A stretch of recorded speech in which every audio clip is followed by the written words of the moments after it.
மயிலாடுதுறை மாவட்டம் சீர்காழி தாலுகா கொள்ளிடம் அருகே அலக்குடி ஊராட்சி உள்ளது. இந்த ஊராட்சிக்கு உட்பட்ட கிராமம் வெள்ளமணல் ஆகும்.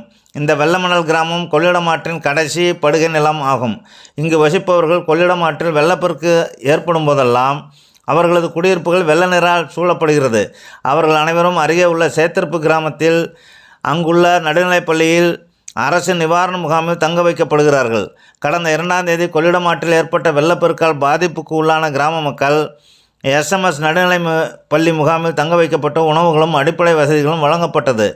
நிவாரண முகாமில் தங்க வைக்கப்பட்டு உள்ளவர்களை பார்த்து ஆறுதல் கூறி அவர்களுக்கு நிவாரணப் பொருட்கள் வழங்க குறைகளை கேட்டறிவதற்காக காலநிலை மாற்றம் மற்றும் சுற்றுச்சூழல் துறை அமைச்சர் மையநாதன் வந்தபோது ஓய்வு பெற்ற வேளாண் பொறியாளர் சம்பந்த நெடுமாறன் மற்றும் கிராம மக்கள் பிரமுகர்கள் அன்புடன் வரவேற்றனர்.